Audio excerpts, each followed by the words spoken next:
حضرت امام حسن مجتبی رضی اللہ تعالیٰ عنہ نے جو صلح فرمائی سیدنا امیر معاویہ رضی اللہ تعالیٰ عنہ کے ساتھ، اس بارے میں اہل سنت کا کیا موقف ہے؟ بہت اچھا سوال کیا علامہ صاحب نے۔ حضرت مولا علی قاری رحمۃ اللہ علیہ فرماتے ہیں کہ حضرت امام حسن مجتبی رضی اللہ تعالیٰ عنہ نے جو صلح فرمائی، حق پہ حضرت امام حسن تھے، لیکن آپ نے صرف اور صرف امت مسلمہ کو ایک فساد سے بچانے کے لیے آپ نے صلح فرمائی، اور آپ کا صلح فرمانا یہ رسول اللہ علیہ وسلم کے فرمان کے تحت حدیث کے عین مطابق تھا۔ اس صلح کو صدق کے دل سے ماننا یہ ایمان ہے، رسول اللہ علیہ وسلم کے فرمان کی تابعداری ہے۔ باقی رہا کہ حضرت امام حسن رضی اللہ عنہ کا صلح فرمانا ایک بہت بڑا مسئلہ یہ بھی حل ہو گیا کہ جنہیں حضرت امام حسن رضی اللہ تعالیٰ عنہ اپنا سربراہ مانے، اپنا بڑا مانے، عاقل ہونے کی حالت میں، بالغ ہونے کی حالت میں، بمائے افواج 40,000 لشکر ہونے کے ساتھ اپنا بڑا تسلیم کرے، تو امام حسن سے محبت کا تقاضا یہی ہے کہ ان کے فیصلے کو ہم بھی تسلیم کریں۔ سبحان اللہ۔ الحمدللہ اہل سنت و جماعت امام حسن کے موقع کے ساتھ کھڑی ہے آج بھی۔ سبحان اللہ۔ اور حضرت امام حسن رضی اللہ تعالیٰ نے جب صلح ہوئی تو مولا علی قاری رحمۃ اللہ علیہ نے مرقات المفاتیح میں 11 جلد میں بڑا خوبصورت انہوں نے جملہ ارشاد فرمایا۔ آپ نے خطبہ جب دیا صلح ہو جانے کے بعد، تو آپ نے حضرت امیر معاویہ رضی اللہ تعالیٰ عنہ کو مخاطب کر کے عرض کی کہ امیر وہ ہوتا ہے، خلیفہ وہ ہوتا ہے جو رسول اللہ صلی اللہ علیہ وسلم کی سنت کی پاسبانی کرے، رسول اللہ علیہ وسلم کی تابعداری کرے۔ اور آپ نے اگلے جو جملے ارشاد فرمایا جو میں بیان کرنا چاہتا ہوں، آپ نے ارشاد فرمایا وہ خلیفہ ہو ہی نہیں سکتا جو رسول اللہ علیہ وسلم کی سنت کو معطل کر دے اور دنیا کو اپنا ماں باپ بنا لے، وہ خلیفہ ہو ہی نہیں سکتا۔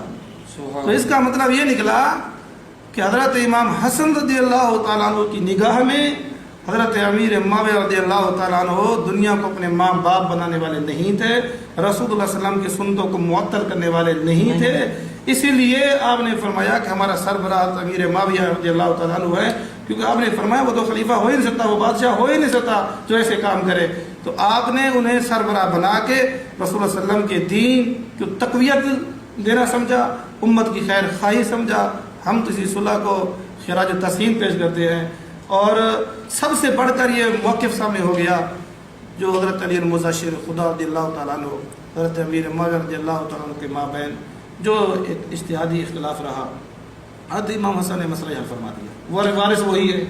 حضرت امام حسین رضی اللہ تعالیٰ عنہ عاقل بالغ بھی موجود ہیں، حضور کے گھرانے نے حضرت امیر معاویہ کو مانا، الحمدللہ اہل سنت مانتے ہیں۔ امام حسین رضی اللہ تعالیٰ عنہ نے، حضور کے گھرانے نے یزید کو نہیں مانا، آج تک اہل سنت و جماعت نہیں مانتے۔ اور حضرت امیر معاویہ رضی اللہ تعالیٰ عنہ حضرت امام حسن کے دستبردار ہو جانے کے بعد 20 سال بادشاہ اسلام رہے سیدنا امیر معاویہ رضی اللہ تعالیٰ عنہ کو، تو رسول اللہ صلی اللہ علیہ وسلم کا گھرانہ ان سے راضی رہا، سبحان اللہ، کسی کو تکلیف نہیں۔ 20 سال، آج تو 5 سال بھی حکومت نہیں گزار پاتی، جی جی 20 سال رسول اللہ صلی اللہ علیہ وسلم کا گھرانہ ان سے راضی رہا۔ حضرت امیر معاویہ رضی اللہ تعالیٰ عنہ کا ادب و احترام یہ تھا کہ جب حضرت امام حسن رضی اللہ تعالیٰ عنہ تشریف لے آتے، آپ اپنی مسند وہ کرسی چھوڑ دیتے اور آپ اپنی جگہ میں بٹھاتے، ہاتھ باندھ کے سامنے کھڑے ہو جاتے تھے۔ سبحان اللہ۔ جب حضور کی عالم سے راضی ہے، الحمدللہ سنی راضی ہے، ہمارا موقف یہی ہے، ہمارا موقف اس معاملے میں امام حسن حسین والا ہے، وہ راضی رہے۔ سبحان اللہ۔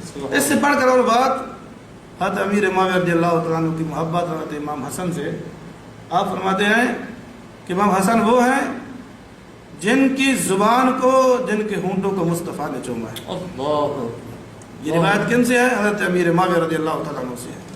فرمایا امام حسن وہ ہیں جن کے ہونٹوں کو، جن کی زبان کو مصطفیٰ نے چوسا ہے، ہرگز اللہ ایسے ہونٹوں کو، ایسی زبان کو کبھی عذاب نہیں دے سکتا۔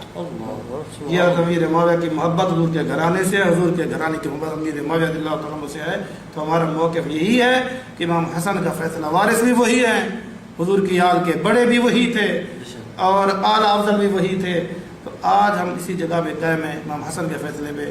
میں انہیں بھی دعوت دیتا ہوں کہ فکر امام حسن پہ آ جائیں, واہ واہ کسی صحابی کے گستاخ نہ بنے.